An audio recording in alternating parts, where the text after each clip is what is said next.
Good morning to all students. Welcome to Parshva international school and welcome to maths class. गणित की class में आपका हार्दिक स्वागत है। ठीक है, नाउ आज हम जो शुरू करने जा रहे हैं वो न्यू चैप्टर शुरू करने जा रहे हैं, चैप्टर नंबर 6। कौन सा है आपके सिलेबस का? Chapter number 6। चैप्टर नंबर 6 का नाम जो है वो क्या है? त्रिकोण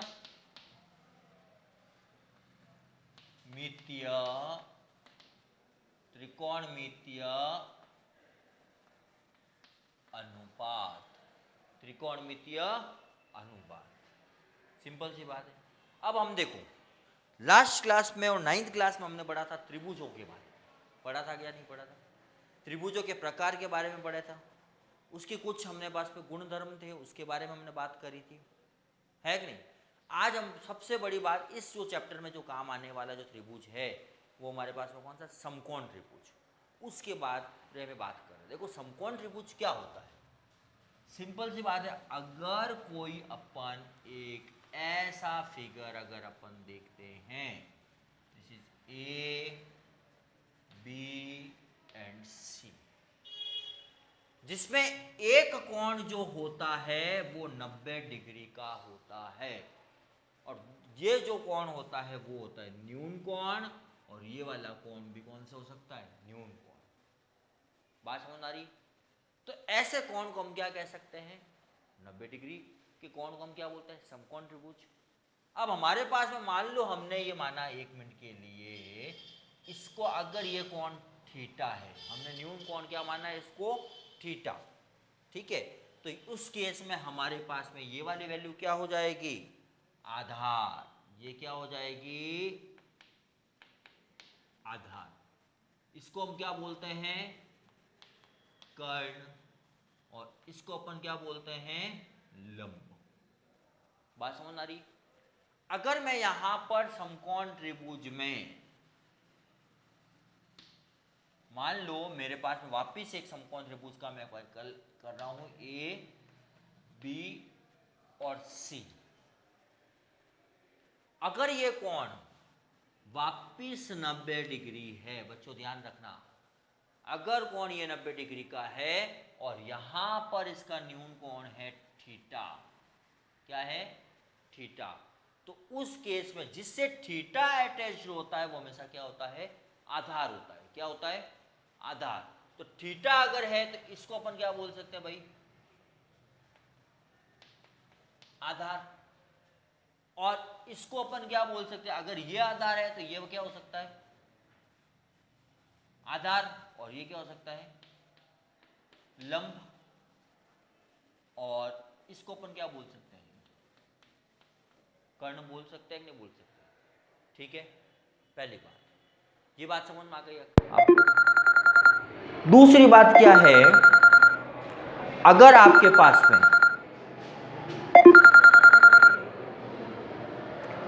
आपके पास में ये तीनों भुजाएं हो गई, लंब, कर्ण और आधार।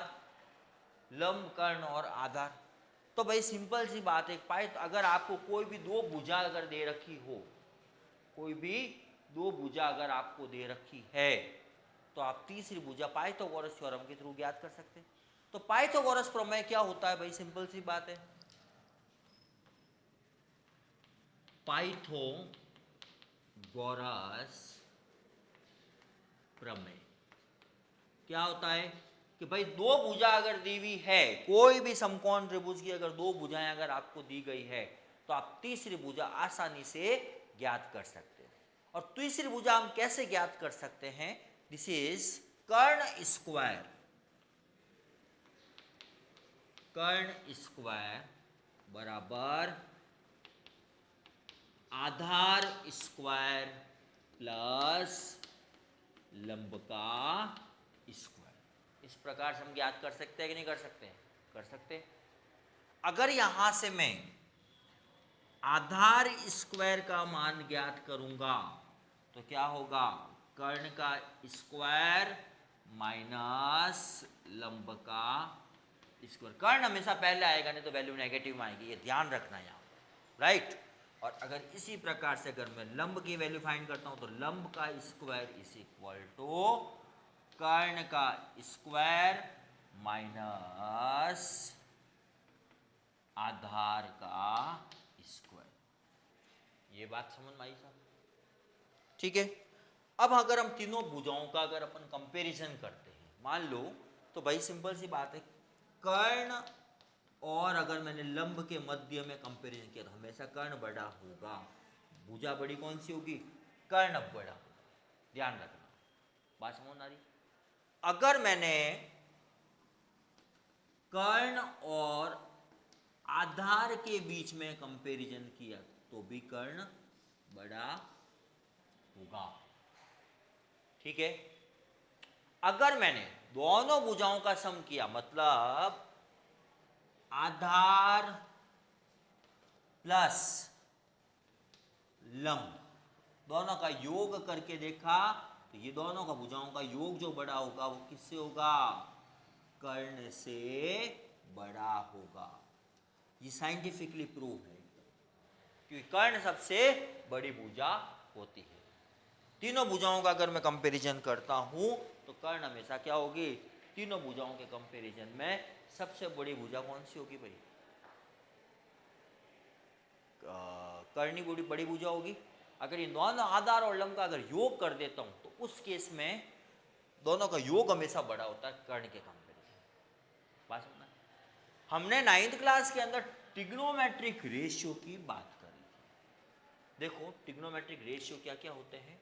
सबसे पहला होता है साइन थीटा, दूसरा होता है कॉस थीटा, तीसरा टेन थीटा, चौथा कॉट थीटा, पांचवा सेक थीटा और छठा कोसेक थीटा। बात समझ मारिए भाई। अब देखो साइन थीटा को मैं क्या लिख सकता हूं भाई? ध्यान रखना, 1 अपॉन कोसेक थीटा। इस बात को भी आपको ध्यान में रखना। साइन थीटा को अपन क्या लिख सकते हैं? 1 अपॉन कोसेक थीटा। और कॉस थीटा को मैं क्या लिख सकता हूं? 1 upon sec theta. Cos theta को अपन क्या लिख सकते हैं? 1 अपॉन कॉस सेक थीटा। और टेन थीटा को मैं क्या लिख सकता हूं? Sine theta upon cos theta. Tan theta को अपन क्या लिख सकते हैं? Sine theta upon cos theta. और कॉट थीटा को अपन क्या लिख सकते हैं? Cos theta upon sine theta. ध्यान रखना, टेन थीटा को मैं अपन 1 अपॉन कॉट थीटा भी लिख सकते हैं। 1 अपॉन कॉट थीटा भी लिख सकते हैं। और कॉट थीटा को अपन 1 अपॉन टेन थीटा भी लिख सकता हूं। सेक थीटा को मैं क्या लिख सकता हूं? 1 अपॉन कॉस थीटा। और कॉसेक को क्या लिख सकता हूं भाई? 1 अपॉन साइन थीटा। ये बात समझ में आ रही? ध्यान रखना बच्चों, अगर हमारे पास में, एक मिनट के लिए सोच के रखना, अगर हमारे पास में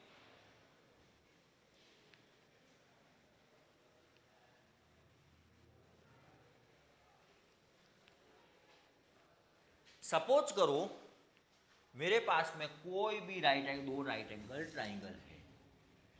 मान लो फर्स्ट राइट एंगल ट्राइंगल ये वाला है, ए बी सी, ठीक है। और दूसरा वाला राइट एंगल ट्राइंगल मेरे पास में ये वाला, ठीक है भाई। अब देखो, अगर ये कोण 90 डिग्री है और ये थीटा है, ठीक है, ये वाला, ये भी ए बी और सी, ये 90 डिग्री है और ये अगर आपके पास में क्या है भाई, नहीं, अब हम थीटा कौन सा कंसीडर कर रहे हैं?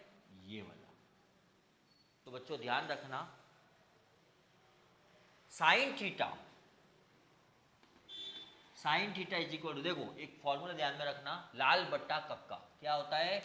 लाल बटा कक्का।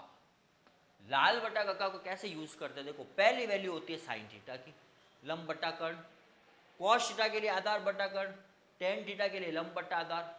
फिर वापस क्या करते हैं, हम उल्टा चलते हैं, कॉट थीटा के लिए आधार बटा लंब, फिर कॉट थीटा के बाद में सेक थीटा के लिए कर्ण बटा आधार, ठीक है, और कर्ण बटा लंब। तो साइन थीटा हमारे पास में क्या है, पहले अपन इस ट्राइंगल की ही बात कर रहे हैं, एक मिनट, क्योंकि हमारे पास में अभी यहाँ पर स्पेस नहीं है, ठीक है।